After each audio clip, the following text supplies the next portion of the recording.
So picture this, right?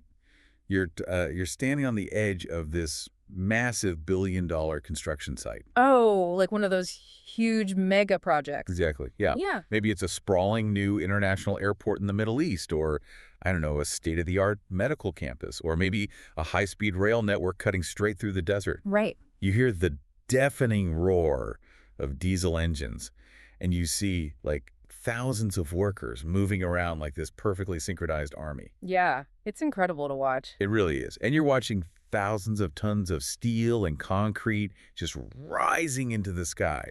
And from the outside, it just looks like a pure, unadulterated feat of physical engineering. It does, but that's really only half the story, isn't it? Right, because beyond all that steel and concrete, there is this entirely invisible, impossibly high-stakes game of strategy and risk and negotiation happening right behind the scenes. Absolutely. And that invisible game fundamentally dictates whether that infrastructure actually gets built successfully or, Right. if it ends up stalled for half a decade in some billion-dollar arbitration. Which happens way more often than people think. Oh, all the time. I mean, the physical building you're looking at is genuinely just the physical manifestation of a massive, highly contested web of contractual promises. Okay, let's unpack this.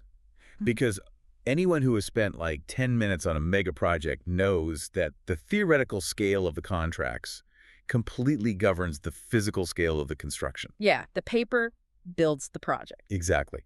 So today, we're tearing into the absolute mechanics of commercial management and contract administration. We're just bypassing all the basic stuff and going straight into the trenches of how these mega projects are financially and legally controlled. Which is where the real fight happens. Right. From the baseline risk allocation to the brutal realities of concurrent delay, constructive acceleration, and head office overhead recovery. Yeah, we are looking at the exact frameworks that chartered quantity surveyors, commercial directors, and claims consultants basically use to survive. It's survival of the fittest out there. It really is. I mean, this is the kind of rigorous analysis you'd face in a really tough APC interview or like a tribunal cross-examination. Wow. Okay. Yeah, we're going to compare how standard forms like FIDIC and NEC handle these crises and how bespoke GCC contracts often just completely rewrite those rules, forcing commercial managers into these highly defensive postures. Right, because before a single drop of concrete is even poured, the rules of engagement are basically locked in. And that brings us to the baseline, the standard forms of The contracts. foundation of it all. Exactly. Now, if you're operating internationally, particularly in the Middle East, Asia, or Europe, you are almost certainly dealing with a FIDIC framework, right? Like usually the 1999 or 2017 editions. Yeah, FIDIC is massive there. But we also see NEC contracts really dominating the UK and sort of pushing outward, and JCT holding strong in domestic markets. And then you have those notorious bespoke government contracts in the GCC. Oh, yeah, those are a whole That different beast. is right. But the core differentiator between all of these isn't what's actually being built. It's how they allocate risk. Risk allocation is the most critical commercial decision on any project, bar none.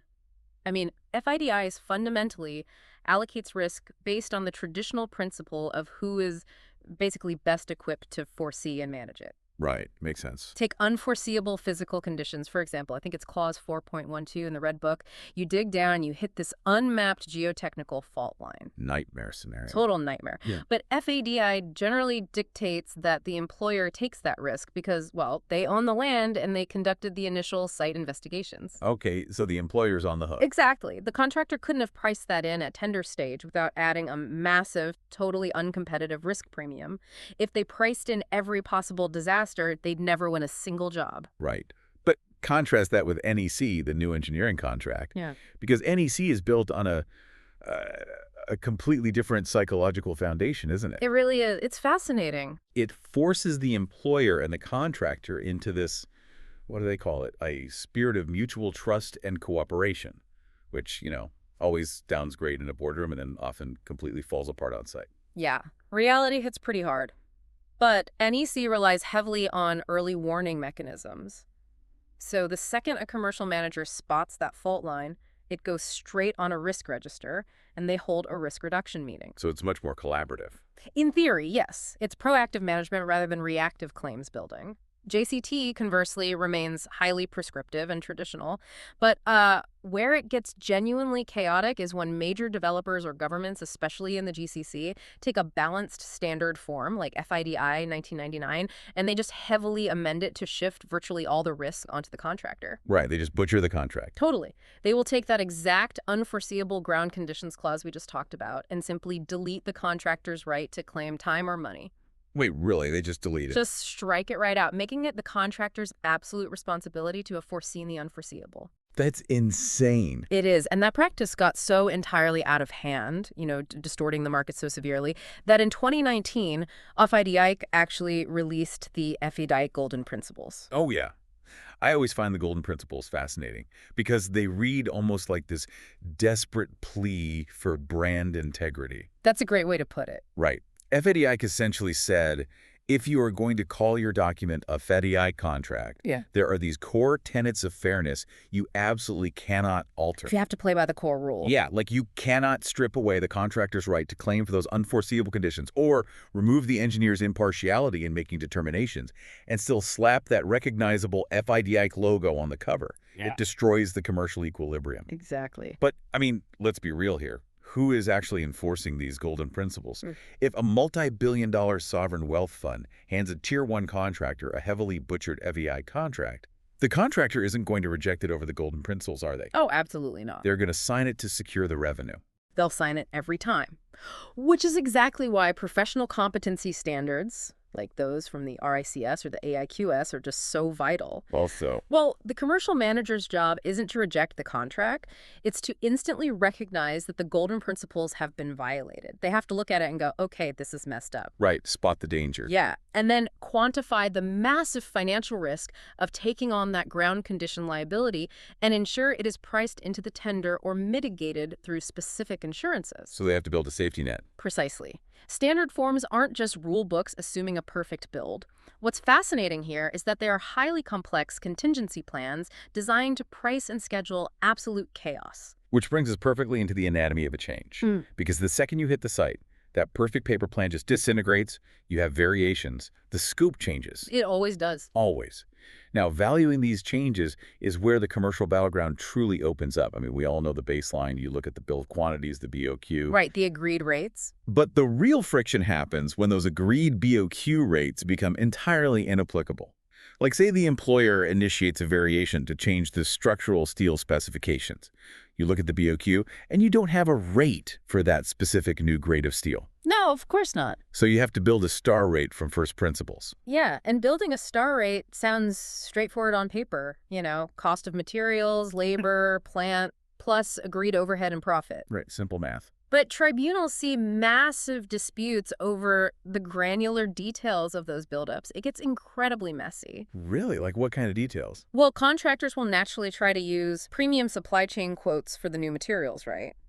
While employers will argue they should use the hyper-competitive market rates that were theoretically underpinning the original tender. Ah, so it's a fight over what market rate actually means. Exactly. And it gets even more contentious when you do have a BOQ rate, but the quantity changes drastically. Oh, volume changes.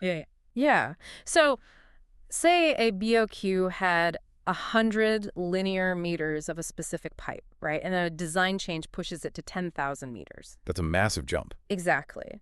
The contractor is going to argue that the original rate was based on a small bespoke mobilization. Doing 10,000 meters requires entirely different supply chain logistics, maybe specialized machinery. So they demand a new, much higher rate. But I'm guessing the employer sees it differently. Oh, completely. The employer will immediately point to economies of scale and demand a volume discount. They'll say, you're buying in bulk now, it should be cheaper. Right, of course. Right. So how does the contract handle that standoff? Under FEA, there are strict mathematical thresholds for when a rate can actually be challenged. It usually involves the quantity changing by more than 10%, and that specific change representing a certain percentage of the accepted contract amount. So there's a mathematical trigger. Yeah. You can't just throw out a rate because it's suddenly unprofitable for you. There has to be a contractual trigger. Got it. And when the change is so complex or, I guess, undefined that you can't even build a star rate, you just default to dayworks. Yeah, dayworks is fallback. But employers historically despise dayworks, don't they? Because they view it as basically a blank check. Oh, they hate it. Like they're paying for actual hours worked and materials used with a markup, which just completely removes all incentive for contractor efficiency. From the employer's side, absolutely, but from a contractor's perspective, it's often the only way to recover costs on highly disruptive piecemeal variations where you can't accurately forecast the output. Fair point. Now, adding work is one thing, but the scenario that constantly trips up candidates in APC interviews and honestly destroys relationships on live projects is the omission of scope. Oh, omissions. Yeah, that's a minefield. Let's look at the reality in places like the GCC. An employer looks at the remaining works, sees the current contractor is charging, let's say, $10 million for a massive landscaping package, right? Okay. And then they find some hungry competitor who will do it for $7 million. Classic scenario. So the employer just issues a variation to omit the landscaping from the original contractor, fully intending to hand it to the cheaper guy. Which is a classic repudiatory breach under common law. Exactly. Because it completely undermines the business model of the contractor. I always compare this to, like ordering a highly customized luxury car, I right? like this analogy. You let the manufacturer build the chassis and the engine, and then halfway down the assembly line, you tell them you're omitting the steering wheel and the seats because you found a cheaper third-party vendor to bolt them in later. Yeah, that doesn't fly. It really doesn't. Yeah. You've already mobilized your team, you've factored the overhead recovery and profit from that landscaping package into your corporate forecasts. You can't just carve out the profitable chunks of a contract to save a buck. Under standard FEI forms, you absolutely cannot omit work to give it to another contractor. It's forbidden. So when is it allowed? Well, if you omit the work because the project ran out of funding, or maybe the landscaping is no longer structurally or aesthetically necessary, that is generally permissible. Right. Though, and this is key, the contractor still retains the right to claim for the loss of profit on that omitted work. But taking it away purely to give to a rival, that breaches the fundamental agreement that the contractor has the right and the obligation to complete the defined works. So how do employers in certain regions repeatedly get away with it? Because I see it happen. Through incredibly aggressive, bespoke drafting. Rewriting the rules again. Exactly. They will insert a specific, heavily modified clause stating something like, the employer reserves the unconditional right to omit any part of the works and execute it themselves or through third parties without liability for loss of profit. Wow, just a blatant power grab. Total power grab. And if a commercial team signs that contract without heavily qualifying it during the tender clarification period, they have legally surrendered their common law protections. Just by missing that one sentence. Identifying that single sentence during a contract review can literally save a company millions of dollars. That perfectly highlights the difference between an administrator and a true commercial manager, I think. You weren't just processing invoices, you were playing three-dimensional chess with the contract. You really have to be. And of course, when these variations and omissions happen, they don't just impact the final account, they severely impact the schedule. Time is money. It is. Time is the ultimate enemy in construction, which brings us to the mechanics of delays and extensions of time, the EOT. We know mega projects inherently run late. The mechanism for survival is the EOT. It is. But an EOT isn't granted simply because a project is factually delayed. That's a huge misconception. Really? So just being late isn't enough? No, the delay must critically impact the completion date. This relies on the critical path method, or CPM. A massive project has thousands of concurrent activities, many of which possess float, which is basically buffer time. Right. Float. So if you delay painting the basement by 3 weeks, but the basement isn't required for final commissioning, that task consumes its float, but it doesn't delay the actual handover of the project. I see. So it doesn't push the end date. Exactly. The critical path is that single, unbroken chain of dependent activities with zero float. If one activity on the critical path slips by a single day, the entire project completion date slips by a day. Okay, and proving that a specific variation or employer risk event actually hit that critical path requires time impact analysis, right? TIA. Yes, TIA is the gold standard there. You don't just point to a calendar and say we're late. Delay analysts have to take the natively approved baseline software schedule, digitally inject the specific delaying event as a new activity, and run the software to see if it mathematically pushes the end date out. It's highly technical forensic work. But the fierce debates usually aren't about the software itself, are they? They're about the baseline. Like, if the delaying event happens in month 12, Do you use the original baseline from day one, which is completely outdated, or do you use a contemporary as-built schedule that the employer maybe hasn't formally approved yet? That is the million-dollar question. Tribunals consistently favor a highly accurate contemporary schedule over an outdated baseline. They want to see the reality of the site at the time of the delay. That makes sense. But this introduces what is probably the most fiercely debated concept in all of construction law: concurrent delay. Oh, concurrent delay. That's a headache. It's massive. This is where both parties fail simultaneously. So imagine the employer fails to provide access to a critical work front for a month. Okay, employer's fault. Right. But simultaneously, on an entirely separate critical path, the contractor completely fails to mobilize enough structural steel workers for that exact same month. So both messed up at the same time. Exactly. Both events independently would have delayed the project. So you have true concurrency. Two independent critical delays, one employer risk, one contractor risk, operating in the exact same temporal window. Precisely. Under the Society of Construction Law Delay and Disruption Protocol, the SCL protocol, the consensus is clear but kind of painful for contractors, right? It's a time but no money compromise. Time but no money.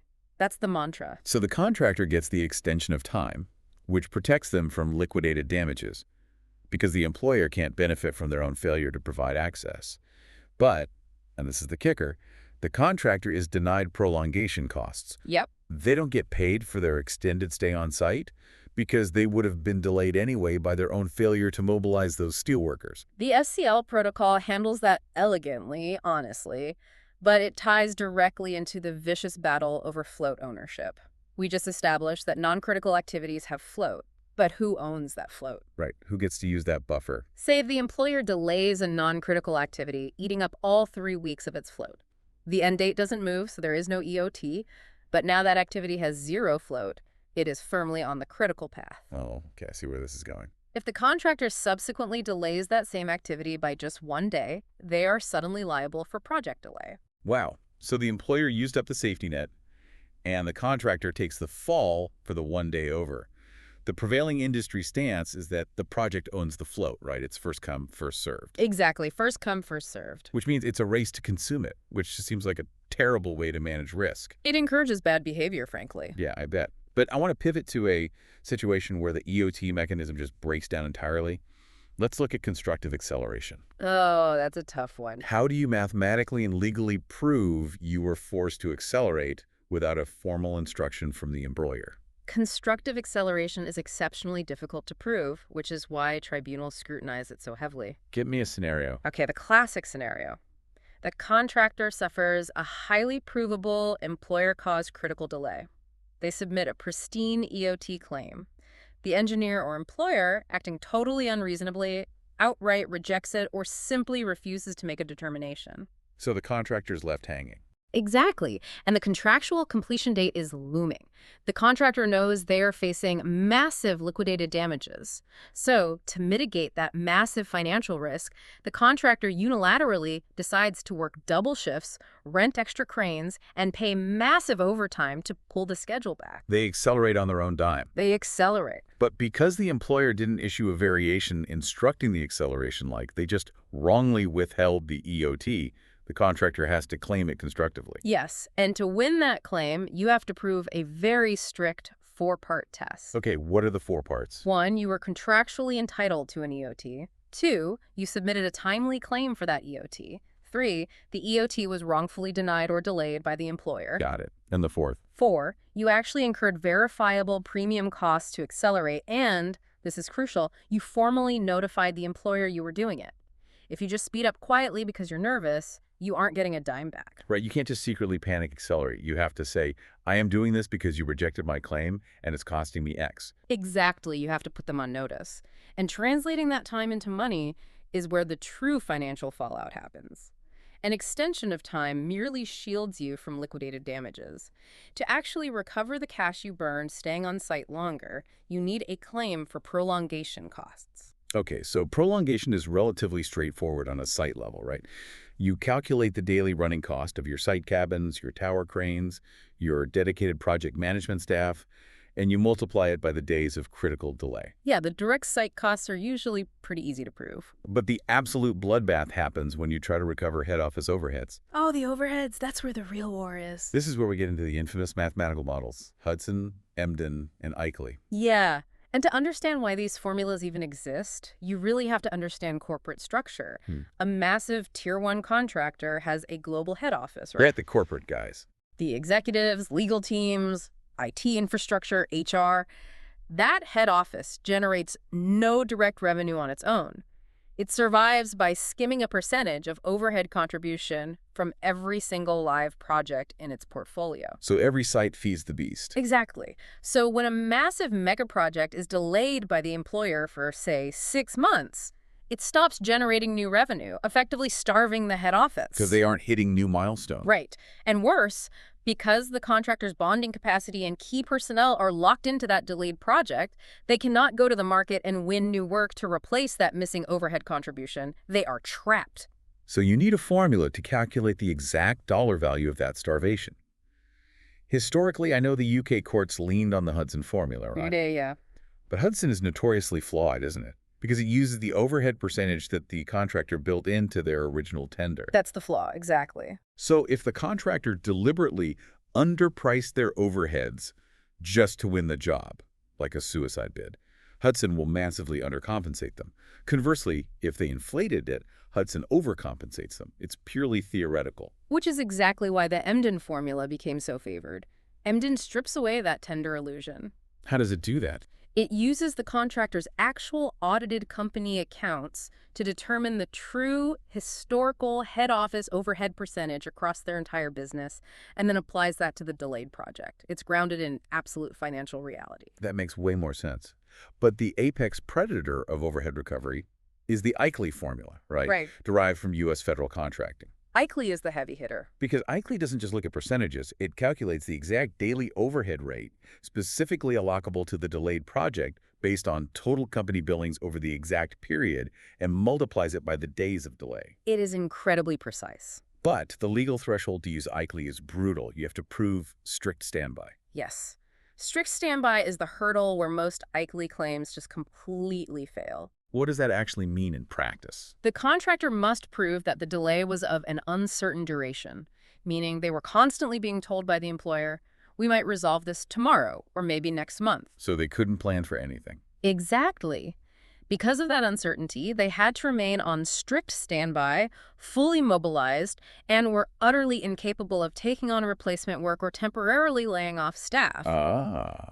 So if the employer formally suspends the work for a known fixed period like stop work for exactly 6 months, Eichley fails. Usually, yes, because the contractor had the certainty required to redeploy their resources elsewhere. If you know you have 6 months, you can move your guys to another site. That is fascinating. Now, while the contractor is fighting this highly complex mathematical war for prolongation and overheads, the employer is basically wielding their ultimate weapon, liquidated damages. LDs, the hammer. LDs are the pre-agreed daily penalty for finishing late. And on a mega project, this isn't pocket change, is it? It could be, what, $250,000 a day? Easily. Sometimes much more. And the beauty of LDs for an employer is that they don't have to prove their actual financial loss. Like, they don't have to prove the delayed hospital cost them exactly $250,000 a day in lost revenue. Nope. As long as the LD rate was a genuine pre-estimate of loss at the time of signing the contract, and not an unenforceable punitive penalty,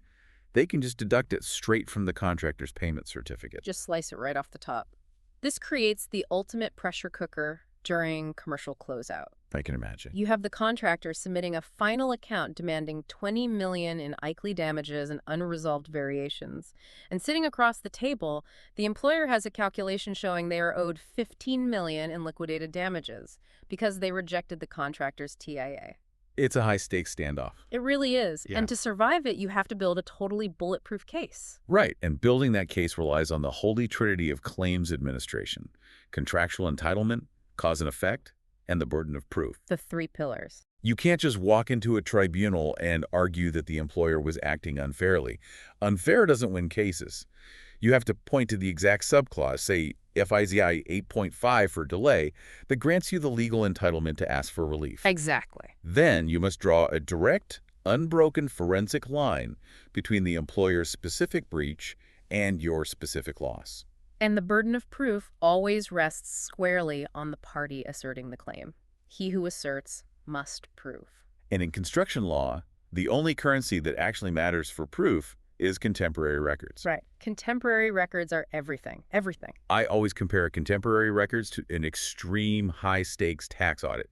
If you claim a massive deduction on your taxes, the auditor doesn't care about your vivid memory of the business dinner. They want the receipt. That's a perfect analogy. In construction, if you are claiming a $3 million disruption cost because the employer's design was defective, a tribunal doesn't want to hear the project manager's testimony 3 years later saying, yeah, it was really hard. No, they'll just dismiss it. They want the daily site diaries, the timestamp progress photos, the RFI logs, and the specific labor allocation sheets from the exact week the disruption occurred. Yep. As the old tribunal adage goes, if it isn't documented perfectly at the time it happened, it might as well not have happened. Which I have to imagine creates massive friction on site, because project engineers want to build infrastructure right. They view endless record-keeping and defensive email drafting as just administrative bloat. Oh, engineers hate it. They just want to pour concrete. But standard forms deliberately force this administrative rigor through strict notice requirements. Let's talk about those notice requirements, specifically FIDI Clause 20.1 in the 1999 edition, which I know evolved into Clause 20.2 in the 2017 edition. The famous time bars. Yes. These aren't just polite requests for a heads-up. They are draconian time bars. Under FIDIC, if a contractor considers themselves entitled to time or money, they must issue a formal notice to the engineer within 28 days of becoming aware, or when they should have become aware, of the event. That should have become aware part catches a lot of people out. I bet. And if the contractor misses that 28-day window, even by a single day, the contract explicitly states that the employer is discharged from all liability. It's a condition precedent to entitlement. You could literally have a slam-dunk claim where the employer admits, in writing, they caused a 6-month delay by failing to secure the land permits. Like undeniable fault. Undeniable. But if the commercial team fails to issue that specific piece of contractual correspondence, that notice within the 28-day window, a multi-million-dollar entitlement is entirely extinguished. Just gone. Poof. Gone. And tribunals routinely uphold these time bars. Really? Even when it seems that unfair? Yes, because they serve a vital commercial purpose. They force issues out into the open immediately. This allows the employer to investigate and mitigate the risk right then and there, rather than being ambushed by massive, unmanageable claims at the very end of the project. Okay, that actually makes sense. It's brutal, but it enforces discipline. And I know FEDI 2017 even recognized how aggressive this was and leveled the playing field, subjecting the employer to similar time bars if they want to claim against the contractor. Yeah, that was a big shift in 2017, mutual time bars. But what happens when the notices are served perfectly, the contemporary records are pristine, the entitlement is crystal clear, but the parties just violently disagree on the valuation? Or worse, what happens when a catastrophic event completely outside anyone's control derails the entire project? Like a real crisis. Yeah. How does the industry handle the ultimate stress test? When it's an external catastrophe, we look to the force majeure provisions, which FEI 2017 actually rebranded as exceptional events. Exceptional events. Right. We see this frequently on GCC mega projects during sudden regional blockades or global supply chain collapses like we saw during the pandemic, or unprecedented natural disasters. Basically acts of God. Pretty much. An exceptional event must be entirely outside a party's control. Unforeseeable at tender stage, unavoidable, and not substantially attributable to the other party. And the critical commercial dynamic of an exceptional event is the remedy, right? Because it's a geopolitical crisis, it isn't the employer's fault and it isn't the contractor's fault. So standard forms dictate a compromise. They try to be fair. The contractor usually gets an extension of time protecting them from liquidated damages because they literally can't physically build. But they rarely get financial compensation. Right. They don't get prolongation costs. They have to absorb their own overhead losses because forcing the employer to pay for a global pandemic is deemed inherently unfair. Exactly. The only exception is if the event is a specific man-made crisis like war, terrorism, or rebellion occurring specifically in the country where the works are being executed. Oh, so local man-made crises are treated differently. Yes. Then the risk shifts and costs can actually be recovered by the contractor. Interesting. But assuming we aren't dealing with a global crisis and it's simply an intractable commercial dispute over, say, a delayed EOT or an omitted scope of work, you have to escalate through the dispute resolution framework. You do. Because modern construction contracts despise litigation in local courts, don't they? It's public, it's slow, and judges often lack the extreme technical expertise required to understand CPM scheduling or the intricacies of the Eichle formula. Local courts are generally a terrible place for construction disputes. So what's the first step? The first step is usually formal dispute avoidance. This involves mandatory good faith negotiations between senior executives who aren't emotionally attached to the daily site battles. Get the high heads out of the room. Exactly. Let the higher-ups look at the numbers objectively. And if that fails, we enter the realm of dispute boards, specifically DAVs or DAVs, dispute avoidance and adjudication boards. FIDC heavily relies on these. Right. You appoint a panel of 1 or 3 independent industry experts at the very beginning of the project. They visit the site regularly, they review the progress reports, they understand the technical nuances of the specific build before things even go wrong. That's the beauty of it. They aren't coming in cold. So when a dispute does crystallize, the parties refer it to the DAB, and the DAB has a strict time limit, usually 84 days, to issue a decision. And what's fascinating here is the commercial brilliance of the DAB decision. It is temporarily binding. Wait, temporarily binding? Yes. Even if the employer fiercely disagrees with the DAB's ruling that they owe the contractor, say, $5 million, they are contractually obligated to pay it immediately. Really? They have to hand over the cash? They have to pay. They can issue a notice of dissatisfaction and fight to get the money back later in arbitration, but the DAB ensures the cash keeps flowing in the meantime. Yo. It prevents contractors from going insolvent mid-project over unresolved claims. It keeps the project moving. Keep the cash flowing, finish the build, and argue about the final tally at the end. I love that. But if a notice of dissatisfaction is issued, the final backstop is arbitration. A final arena. This is a private, legally binding tribunal. It is exhaustive, it takes years, and it costs millions in legal and expert fees. Arbitration is where the expert witness practice really takes over, and there's a huge misconception here. An expert witness is not an advocate for the party paying their invoice. They aren't hired guns. Absolutely not. They are highly experienced, totally independent professionals, specialist delay analysts, or quantum experts. Their sole overriding duty is to assist the tribunal in understanding the technical truth. So they had to be completely objective. Yes. They take the thousands of pages of contemporary records, they run their own independent time impact analysis, they apply their own mathematical scrutiny to the overhead claims, and they produce a joint report. They might tell the tribunal, the contractor claims 100 days of delay, but my forensic analysis proves it is exactly 42 days. If an expert witness is ever caught acting as a hired gun, their credibility is instantly destroyed by the tribunal, and they'll never work again.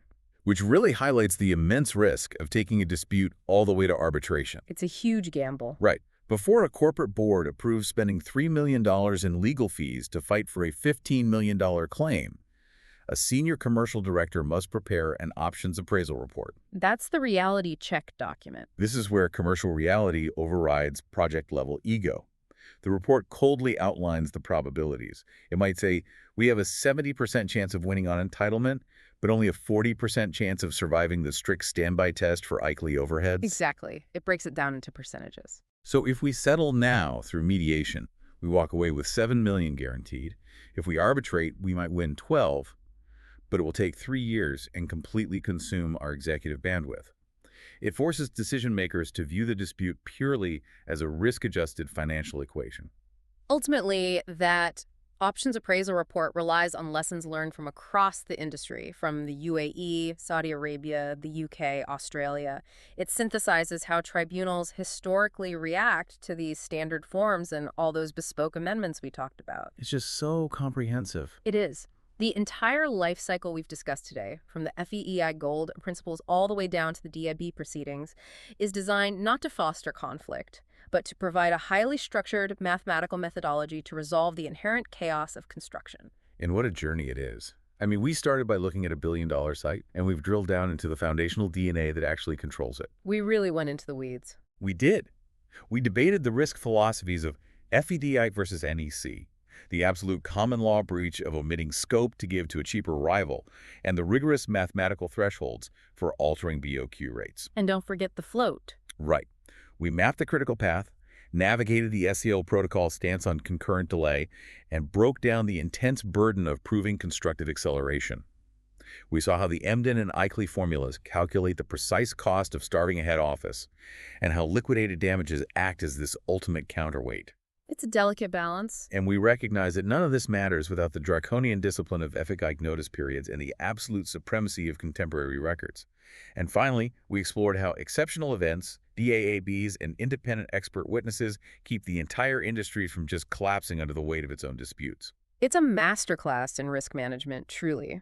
By deeply understanding these mechanisms, commercial teams can actively engineer out disputes before they crystallize, rather than just reacting to them in a tribunal years later. It gives you an entirely new, incredibly complex lens through which to view the built environment. Which brings me to a final thought for you to mull over. Let's hear it.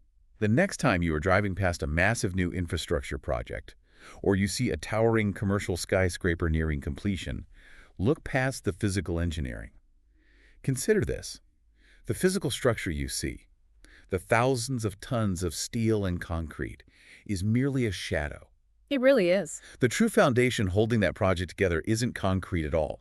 It is a fragile, fiercely contested, invisible structure made of contractual risk allocations, condition precedents, meticulously tracked schedule float, and the silent, relentless negotiations of commercial managers working every single day to keep the chaos at bay. Because without that invisible structure holding the line, the physical one would never stand a chance.